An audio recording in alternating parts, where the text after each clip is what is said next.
This is the Hidden Killers podcast with Tony Brueski, featuring retired FBI Special Agent Jennifer Coffindaffer. In this case, it seems pretty clear-cut to me that, yes, Jennifer Crumbley and her husband are responsible for this, enabling this to take place.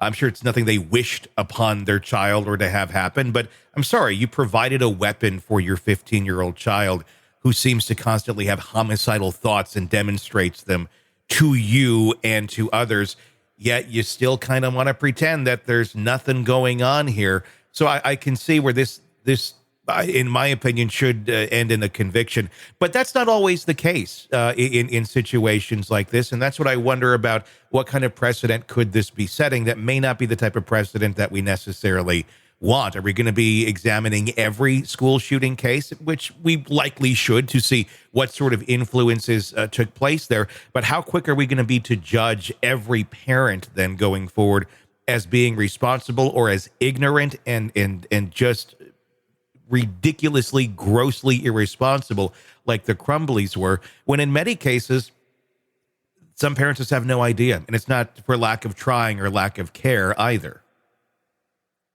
Well, yeah, I see this seeping over into the serial killer realm, right? We're talking about mass murderers, but then how about serial killers? How about, I'll just take an only accused, not convicted, serial killer, Brian Koberger. A lot of people have really put a microscope on those parents. You'll recall they were called to a grand jury, I guess, to testify regarding the actions of Brian Koberger related to another murder.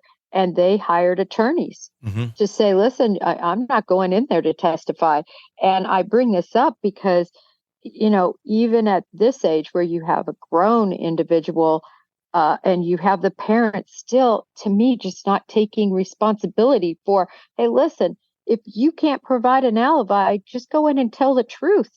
Quit covering. Yeah. And, we know that he had all sorts of issues apparently growing up. I'm not trying to cast, blame on these parents in any way. I'm just trying to say this is the sort of problem you get to going down this road, because once you start blaming one set of parents for not recognizing that their children are homicidal, where does it stop? Well, and does it stop? Simply, are we talking this being a parental issue, and it's 100% having to do with a parent having a child under the age of 18 that's doing these things that you are providing the weapons to because the child couldn't buy it legally themselves?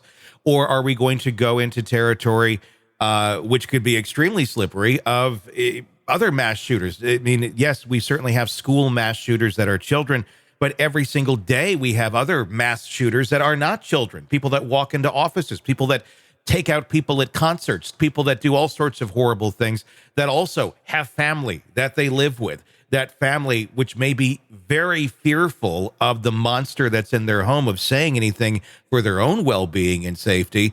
Do we start going after those people as well, who also may have seen the red flags that are right underneath them and know that they're living with a homicidal monster, but then don't say anything? Do we start judging every single person on this kind of see something, say something argument? And if you don't say something, are you just as responsible as that individual who went and carried something out? I mean, you're exactly right, Tony. And that's the problem, because it starts being a little bit gray and a slippery slope. But I think everyone really needs to take note of, for instance, in this case, he lost his dog, which some people, people who don't have a pet that they just truly love. By the way, I have a pet I truly love. They don't understand how important that pet is to them. And this child lost his pet and his only friend moved.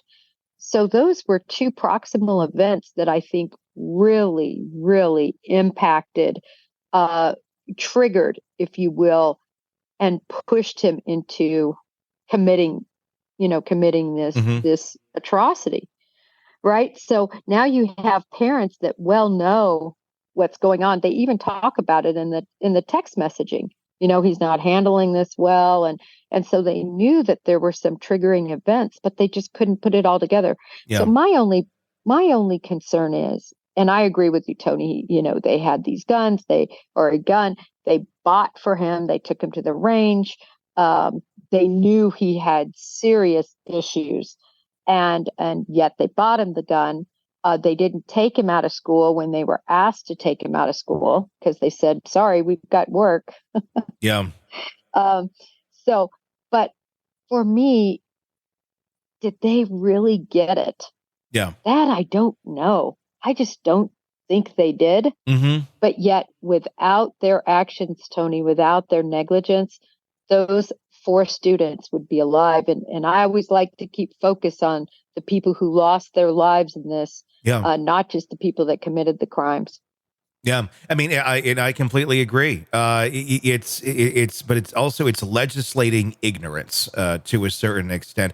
And the other part of this, is the whole mental health component. I mean, we need to find a villain here. That seems to be what's going on. We already have our one villain, but let's find more, and rightfully so. I'm not saying it's wrong that we're looking at that we're prosecuting these people to the fullest extent of the law. But again, we're talking about ignorant people who may or may not be capable of being responsible parents in terms of recognizing the mental health of their child. A lot of people are just simply ignorant to anything that has to do with mental health or the value of it or the importance of it. And that's a clear problem in our country.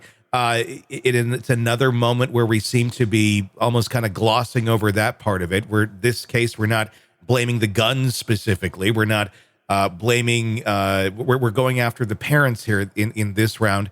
But again, a lot of this goes back to the mental health component. There's not a lot of resources out there for parents who are in a situation like this. I can almost understand the argument of the parents going, we have work and our kid goes to school here, and maybe it is safer that the kid is at school under some sort of supervision rather than just being left to their own means, unsupervised at home, hoping that, well, maybe the school will, I don't know, prevent something like this from happening. But again, you're also putting someone into an environment where something absolutely horrible like this could take place, and obviously did take place. But just examining this, first of all, who would not search the backpack? Yeah. The parents didn't search the backpack. The school didn't search the backpack. That, to me, was just 101. If you're going to let him back in school, you've got to make sure he doesn't have any dangerous weapons where he could. Remember, everybody thought, they were afraid he was going to kill himself. Yeah. The parents thought that. The school was concerned about that. So it was more of a suicide. But why wouldn't you check the backpack to make sure, especially they knew they bought him that gun? Secondarily, Tony, what parent who loves their kid doesn't call their boss? Again, I'm not trying to be judgmental. I'm just asking the question to the audience. What parent doesn't say, with all these factors, you know what, boss, I'm going to have to take off for the rest of the 2 hours or whatever it was left in the day, 3 hours. I have got to be with my son. Yeah. He is going through some major issues, and just ask for that. Or I think the father was Uber Eats driver. I'm not going to do Uber Eats tonight. I understand there's bills to be paid, but when you look at your kid who's in this much of a homicidal type, showing signs of this, it's just shocking to me that they didn't, no bells went off. It seems to be just kind of a prime example of people who were not living with reality on reality's terms. And because of that, missed the obvious signs that there was something very, very wrong going on here. And unfortunately, 4 children paid the ultimate price for it. Tony, I did want to bring up one thing that for me makes my needle go to guilt. Yeah. And that was the Crumbleys went on the run. That's true. There is that element to this story. So all of this, I think, I could definitely teeter-totter back. I could see both sides and the importance. They went on the run. Yeah. They hid. And so to me, that is consciousness of guilt. Yeah. They knew that they had major responsibility in this. And I think that that's why, for me, I would think this jury is probably going to find her guilty. The sentence is another answer or another question, but I think they'll find her guilty. Want to listen ad-free? Want advanced access to all of our interviews before anyone else? Become a True Crime Today Premium Plus subscriber on Apple Podcasts. You get every episode commercial-free. So you can binge on true crime until you can binge no more. Search True Crime Today Premium Plus on Apple Podcasts now, or go to our podcast page and sign up now. More of the Hidden Killers podcast next.